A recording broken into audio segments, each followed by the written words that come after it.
നേപ്പാളിൽ social media നിരോധിച്ചതിനെ തുടർന്ന് വ്യാപക പ്രതിഷേധവുമായി യുവജനത തെരുവിൽ.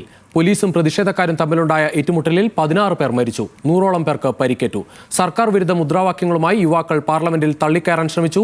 പ്രതിഷേധം കടുത്തതോടെ ഇന്റർനെറ്റ്, ഫോൺ സേവനങ്ങൾ റദ്ദാക്കുകയും കാഠ്മണ്ഡു നഗരത്തിൽ സൈന്യത്തെ വിന്യസിക്കുകയും ചെയ്തു. ഫേസ്ബുക്ക്, ഇൻസ്റ്റഗ്രാം, യൂട്യൂബ് അടക്കം 26 ആപ്പുകളാണ് നേപ്പാളിൽ നിരോധിച്ചത്.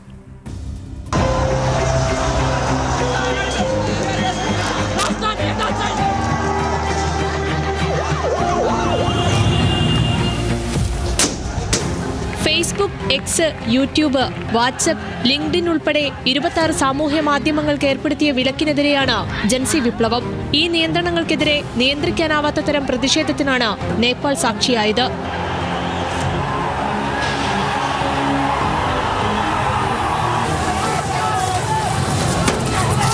ആയിരക്കണക്കിന് യുവാക്കൾ സർക്കാർ വിരുദ്ധ മുദ്രാവാക്യങ്ങളുമായി തലസ്ഥാനമായ കാഠ്മണ്ഡുവിലടക്കം മാർച്ച് നടത്തി.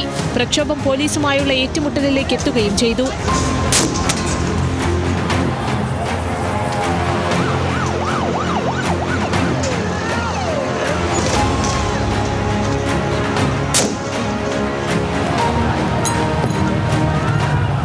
നേപ്പാൾ പാർലമെന്റിലേക്ക് സമരക്കാർ തള്ളിക്കയറാനും ശ്രമം നടത്തി. സംഘർഷം കടുത്ത സാഹചര്യത്തിൽ സർക്കാർ കാഠ്മണ്ഡു നഗരത്തിൽ സൈന്യത്തെ വിന്യസിച്ചു. കർഫ്യൂവും പ്രഖ്യാപിച്ചിട്ടുണ്ട്. സംഘർഷം കനത്തതോടെ ഇന്റർനെറ്റ്, ഫോൺ സേവനങ്ങളും താൽക്കാലികമായി റദ്ദാക്കിയിട്ടുണ്ട്. നേപ്പാളിൽ സേവനം നടത്തുന്നതിനുള്ള ഔദ്യോഗിക നടപടികൾ പൂർത്തിയാക്കുന്നതിൽ സാമൂഹ്യ മാധ്യമ കമ്പനികൾ പരാജയപ്പെട്ടതാണ് ആപ്പുകൾ നിരോധിക്കാൻ കാരണമെന്നാണ് സർക്കാർ വിശദീകരണം. ഓഗസ്റ്റ് 28 മുതൽ സെപ്റ്റംബർ 3 വരെ ഈ കമ്പനികൾക്ക് സമയപരിധി നൽകിയിരുന്നു. ഇതിൽ പരാജയപ്പെട്ട 26 സാമൂഹ്യ മാധ്യമ ആപ്പുകളാണ് സർക്കാർ നിർത്തലാക്കിയത്. ഏറ്റവും കൂടുതൽ മനുഷ്യർ ഉപയോഗിക്കുന്ന ആപ്പുകൾക്കാണ് നിരോധനമെന്നതിനാൽ ഒലി ശർമ്മ സർക്കാരിന് വലിയ തിരിച്ചടിയായി കഴിഞ്ഞു.